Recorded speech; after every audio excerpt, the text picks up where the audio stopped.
Hi friends, ఓం సాయిరాం. బాబాగారు ఆశీస్సులు అందరిపైన ఉండాలని మనస్ఫూర్తిగా కోరుకుంటూ ఈరోజు వీడియోలో బాబాగారు ఒక మంచి సందేశాన్ని అయితే మన ముందుకు తీసుకొచ్చారండి. ఈరోజు వీడియోలో బాబాగారు ఏం చెప్పబోతున్నారు అంటే, తల్లి, నీ జీవితానికి ఇది ఒక పెద్ద పరీక్ష. ఈ 3 మూటలలో ఒకటి తీసుకో, నిజంగా నువ్వు కోరిందే ఇస్తాను అని బాబాగారు అంటున్నారండి. ప్రతి ఒక్కరు కూడా నిర్లక్ష్యం చేయకుండా బాబాగారు ఏం చెప్తున్నారని అర్థం చేసుకోవడానికి ప్రయత్నం చేయండి. ఈరోజు బాబాగారు అందించే ఈ సందేశం చాలా అద్భుతమైనటువంటిది. ప్రతి ఒక్కరు కూడా బాబాగారు చెప్పిన విధానంగా ఇక్కడున్న 3 మూటలలో ఒకటిని అందుకుందాం. నిజంగా మన జీవితంలో మనం ఏది కావాలి అని బాబాగారితో చెప్పుకుంటూ ఉంటామో ఆ కోరికను తీర్చడానికి ఈరోజు బాబాగారు సిద్ధంగా ఉన్నారండి. మరి బాబాగారు ఏం చెప్పబోతున్నారో ఒక చిన్న కథ రూపంలోనైతే తెలుసుకుందాం. ఒక గ్రామంలో గణపతి శాస్త్రి అని ఒక యువకుడు ఉండేవాడు. అతని తల్లిదండ్రులు తను చిన్నప్పుడే ఒక ప్రమాదంలో ఇద్దరు మరణిస్తారు. అప్పటి నుండి ఆ యువకుడు ఒంటరిగానే ఉంటూ ఒక వ్యాపారి వద్ద పనిచేసుకుంటూ సాయంత్రానికి ఇంటికి చేరుకొని వండుకొని తిని పడుకునేవాడు. ఇక ప్రతిరోజు ఇదే అతని దినచర్య అయిపోయింది. ఆ యువకుడు, గణపతి శాస్త్రి, దేవుడు నాకు చాలా అన్యాయం చేశాడు. చిన్న వయసులోనే నాకు ఇన్ని కష్టాలను కలిగించాడు. నా జీవితంలో నాకు సుఖం అనేదే లేదు. ఎన్ని రోజులు ఇలా నేను పేదరికంలోనే బ్రతకాలి? ఇక నా జీవితంలో మార్పు అనేది రాదా అంటూ ఆ భగవంతుడితో వేడుకుంటూ ఏడుస్తూ ఉంటాడు. ఎప్పుడు ఆ భగవంతుడిని నిందిస్తూ ఉండేవాడు. ఇలా రోజులు గడుస్తూ ఉండగా ఒకరోజు ఒక వృద్ధుడు 3 సంచులలో తన భుజం పైన మోసుకుంటూ ఆ ఊరి నుండి వేరే ఊరి వైపు వెళ్తూ ఉంటాడు. ఆ వృద్ధుడు ఆ మూటలను మోస్తూ బాగా అలసిపోయి ఊరి బయట ఉన్న ఒక చెట్టు క్రింద కూర్చుంటాడు. అలా అలసిపోయి ఇక నడవలేని స్థితిలో ఉన్న ఆ వృద్ధుడి కన్ను అదే దారిలో వెళ్తున్న గణపతి శాస్త్రి వైపు పడుతుంది. ఆ యువకుడు కూడా వృద్ధుడు వెళ్ళే దారిలోనే వెళుతూ ఉంటాడు. అప్పుడు ఆ వృద్ధుడు ఆ యువకుడిని దగ్గరికి పిలిచి, నాయనా, నువ్వు నాకు కొద్దిగా సహాయం చేస్తావా? నా దగ్గర ఉన్న ఈ 3 మూటలలో ఒక మూట చాలా బరువుగా ఉంది. నేను వృద్ధుడిని, ఎక్కువసేపు వీటిని మోయలేకపోతున్నాను. నువ్వు ఇందులో నుంచి ఒక సంచిని ఎత్తుకొని ముందుకు వచ్చే ఊరును దాటించు చాలు. నువ్వు ఈ సంచిని మోసినందుకు నీకు 3 బంగారు నాణాలను ఇస్తాను అని అంటాడు ఆ వృద్ధుడు. ఇక ఆ మాటలు విన్న ఆ గణపతి శాస్త్రి, తాత, నువ్వు ఏమీ భయపడకు, నేను నీకు తప్పకుండా సహాయం చేస్తాను అంటూ ఒక సంచిని తీసుకొని తన భుజాన మీద పెట్టుకుంటాడు. ఆ సంచి చాలా బరువుగా ఉంటుంది. ఇక ఇద్దరు దారి వెంట నడుస్తూ ముందుకు వెళ్తున్నారు. వెళ్తూ ఆ ఊరు దాటేశారు. అడవిలో నడుస్తూ వెళ్తున్నారు. దారి చాలా చిన్నగా ఉంది. ఇద్దరు మాట్లాడుకుంటూ ముందుకు వెళ్తున్నారు. అప్పుడు ఆ యువకుడు, అంటే గణపతి శాస్త్రి, తాత, ఈ 3 మూటలు చాలా బరువుగా ఉన్నాయి కదా, ఇందులో ఏమున్నాయిలే అని అడుగుతాడు. ఆ వృద్ధుడు, నాయనా, ఇందులో ఇంతటి నాణాలు ఉన్నాయి, అందుకే అంత బరువుగా ఉంది అని అంటాడు. వృద్ధుడి మాటలు విన్న ఆ యువకుడు మనస్సులో ఇలా ఆలోచిస్తున్నాడు, ఇతను వ్యాపారి అయి ఉంటాడు, అందుకే వీటిని తీసుకొని వేరే నగరానికి వ్యాపారం చేయడానికి వెళ్తున్నట్టుగా ఉన్నాడు. అయినా ఇవన్నీ నాకెందుకు చెప్పు, నా పని దీనిని నేను వేరే ఊరికి చేర్చడం అంటూ ఆ ఇత్తడి నాణాల గురించి మర్చిపోయాడు. దానిని ఒక మామూలు మూటలాగానే భావించి మోస్తున్నాడు. ఇలా నడుస్తూ సమయం గడిచిపోయింది. వాళ్ళు ఒక నది ఒడ్డుకు చేరుకుంటారు. వేరే ఊరుకు చేరాలి అంటే ఆ నదిని తప్పకుండా దాటాల్సిందే. ఆ గణపతి శాస్త్రి పరిశుద్ధంగా ఉండడం వల్ల వెంటనే ఆ మూటను ఎత్తుకొని ముందుకు దిగి నడుస్తూ ఉంటాడు. ఆ వృద్ధుడు మాత్రం నదిలోకి దిగడం లేదు. అప్పుడు ఆ గణపతి శాస్త్రి ఆ వృద్ధుడితో ఇలా అంటాడు, ఏమైంది తాత, ఈ నదిలోకి దిగు, మనం ఈ నదిని దాటితేనే వేరే ఊరికి చేరుకోగలుగుతాము అని అంటాడు. అప్పుడు ఆ వృద్ధుడు, నాయనా, నాకు తెలుసు ఈ నదిని దాటాలని, కానీ నేను వృద్ధుడను కదా, నాకు దగ్గర ఉన్న ఈ 2 సంచులతో నేను ఈ నదిని దాటలేను. నాయనా, నువ్వు ఈ యువకుడివి కదా, నువ్వు చాలా బలం ఉంటుంది కదా, అందువల్ల నువ్వు ఇంకో మూటని తీసుకుంటావా? 2వ సంచిని మోసినందుకు కూడా నీకు ఇంకా 3 బంగారు నాణాలను ఇస్తాను అని అంటాడు ఆ వృద్ధుడు. అప్పుడు ఆ యువకుడు నవ్వుతూ, తాత, నువ్వు నాకు బంగారు నాణేలు ఇవ్వకపోయినా పర్వాలేదు, నేను నీకు తప్పకుండా సహాయం చేస్తాను.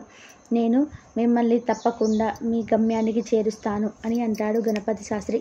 అప్పుడు ఆ వృద్ధుడు, నాయన నువ్వు చాలా మంచివాడివిలా ఉన్నావు అంటూ ఆ 2వ మూటను కూడా ఆ యువకుడి చేతిలోకి ఇస్తాడు. ఆ యువకుడు 2 మూటలను భుజాన పెట్టుకుంటాడు. ఈ సంచి కూడా చాలా బరువుగా ఉంది తాత. ఇక ఇద్దరూ కలిసి ఆ నదిని దాటుతారు. ఆ నదిని దాటిన తర్వాత ఆ గణపతి శాస్త్రి తాతతో ఇలా అంటాడు, తాత ఈ 2వ సంచిలో ఏమున్నాయి? ఇవి కూడా చాలా బరువుగా ఉంది అని అంటాడు. అప్పుడు ఆ వృద్ధుడు, నాయనా ఇందులో వెండి నాణాలు ఉన్నాయి, అందుకే ఇది ఇంత బరువుగా ఉంది. నేను చాలా దూరం నుండి వస్తున్నాను అని అంటాడు. అప్పుడు ఆ వృద్ధుడి మాటలు విన్న ఆ యువకుడు గణపతి శాస్త్రి తన బుద్ధికి పదును పెడతాడు. అతను ఇలా ఆలోచిస్తున్నాడు, ఒక సంచిలో ఇత్తడి, మరొక సంచిలో వెండి నాణాలా? వామ్మో, ఈ వృద్ధుడు చాలా గొప్పవాడు, ధనవంతుడు అయి ఉంటాడు. ఈ వృద్ధుడు చాలా దూరం నుండి వస్తున్నట్టున్నాడు. అతను తన ఆస్తులను అమ్మి ఈ ధనం తీసుకువెళ్తున్నట్టుగా ఉన్నాడు అని అనుకుంటాడు.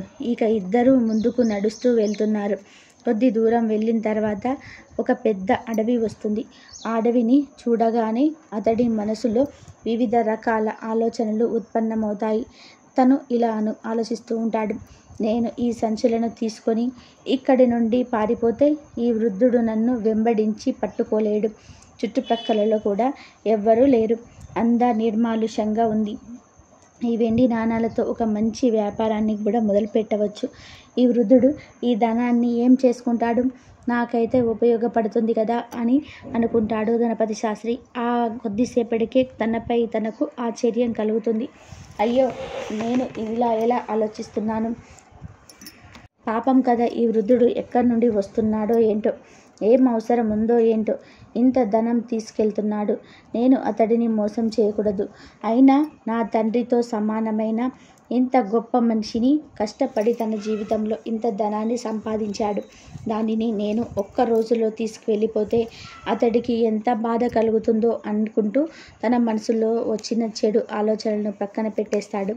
ఇక మళ్ళీ మెల్లగా ఆ వృద్ధుడు ముందు, ఈ యువకుడు కూడా వెనకాల నడుస్తూ ముందుకు సాగుతారు. అలా కొంత దూరం వెళ్ళగానే వారికి ఒక పెద్ద కొండ కనిపిస్తూ ఉంటుంది.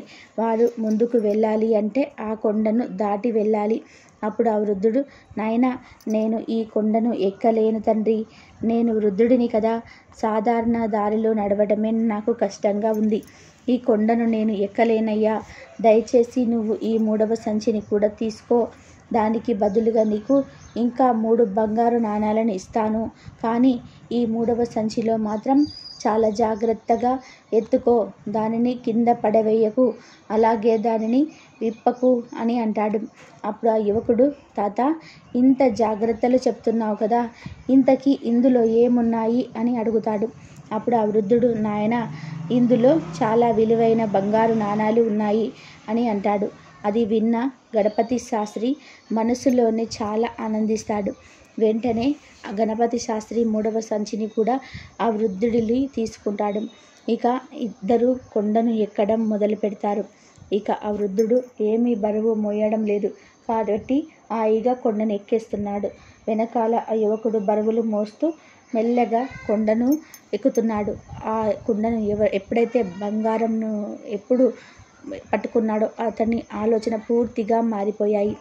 నాకు ఈ ధనం మొత్తం సొంతమైతే నా జీవితమే మారిపోతుంది, అన్ని సుఖాలను అనుభవించవచ్చు.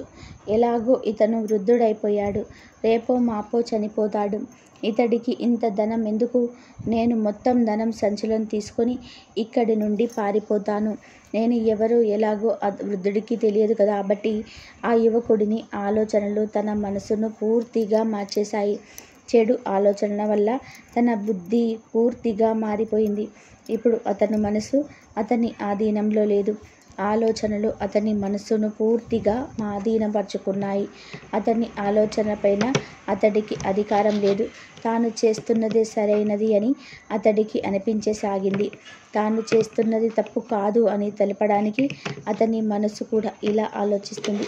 ఈ వృద్ధుడు ఒక దొంగలాగా ఉన్నాడు, లేకుంటే ఇతడి వద్ద ఇన్ని బంగారు నాణాలు ఎలా వస్తాయి?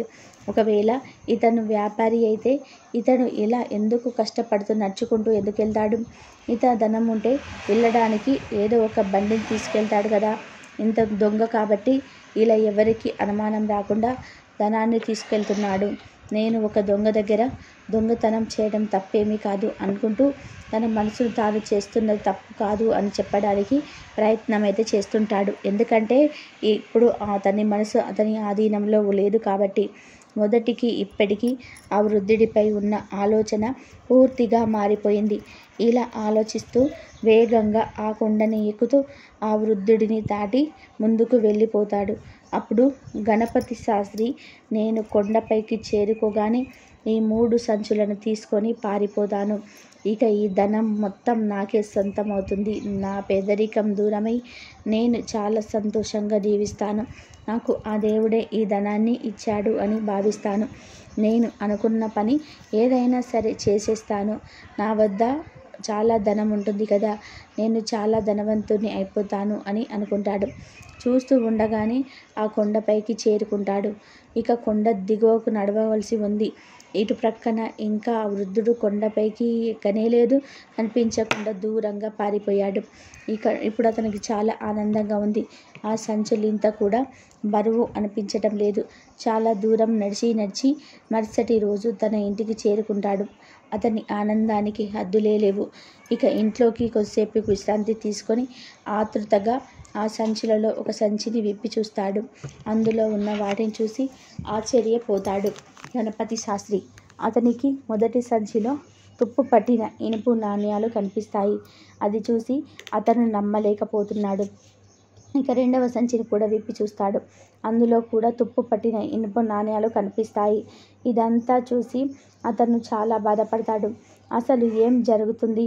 ఆ వృద్ధుడు నాకు చెప్పినదేమిటి? ఇక్కడ నేను చూస్తున్నదేమిటి? అసలు ఇక్కడ చివరిదైన బంగారం సంచిని విప్పి చూడగా అందులో కూడా ఇనుము నాణాలే ఉంటాయి. అది చూసి అతడికి విపరీతమైన కోపం వస్తుంది. ఆ వృద్ధుడు నాకు అబద్ధం ఎందుకు చెప్పాడు? ఒక దాంట్లో ఇత్తడి, మరొక దాంట్లో వెండి, మరొక దాంట్లో బంగారం నాణాలు ఉన్నాయని ఎందుకు చెప్పాడు కదా. కానీ ఇక్కడ అలా లేదు.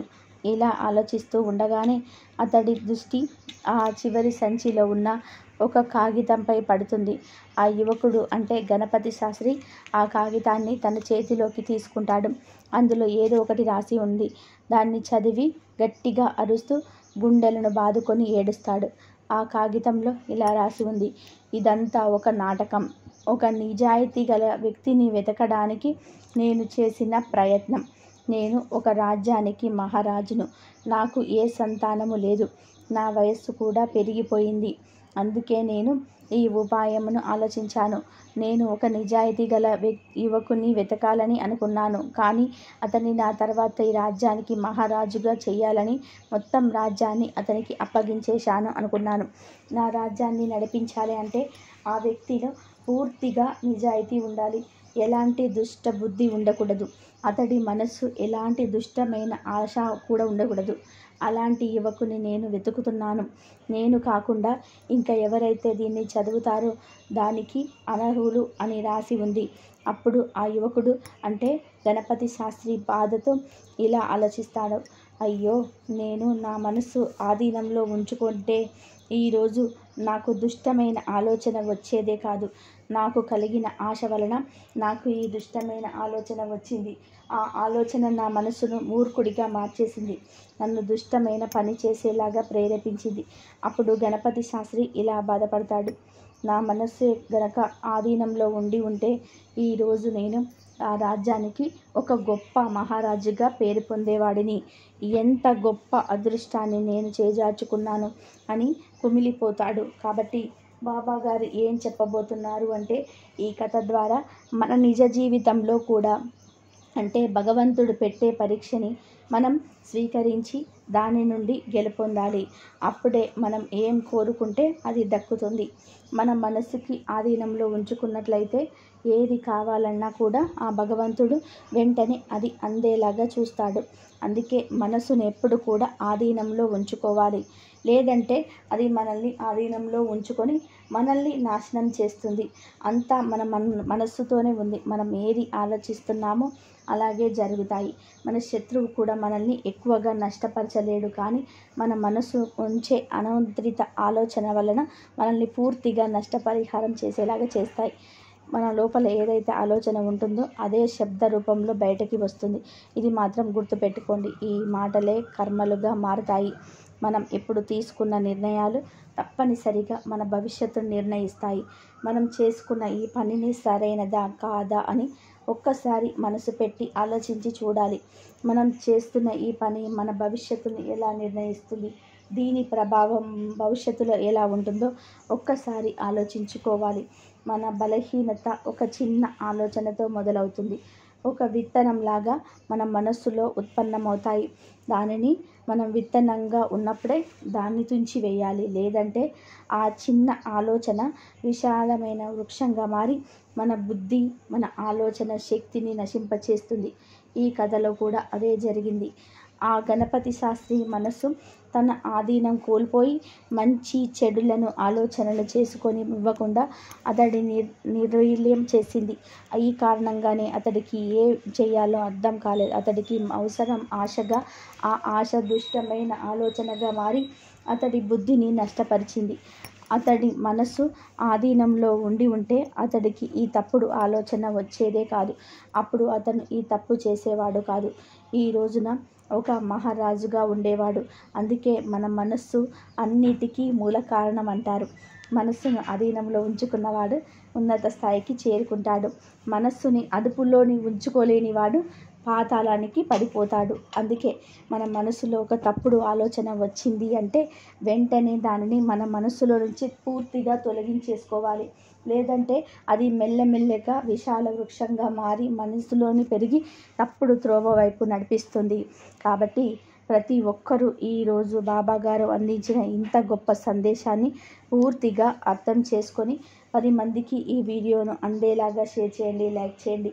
మళ్ళీ ఇంకొక మంచి వీడియోతో మీ ముందుంటాను. అంతవరకు సెలవు. సర్వే జన సుఖినో భవంతు. సర్వం శ్రీ సాయినాథర్పణమస్తు. శుభం భవతు. ఓం సాయిరం. శ్రద్ధ సబూరి. అందరూ బాగుండాలి, అందరిలో మనం ఉండాలి. బాబాగారి ఆశీస్సులు అందరిపైన ఉండాలని మనస్ఫూర్తిగా కోరుకుంటూ మరొక మంచి వీడియోతో మళ్ళీ కలుద్దాం. ఓం సాయిరం. శ్రద్ధ సబూరి.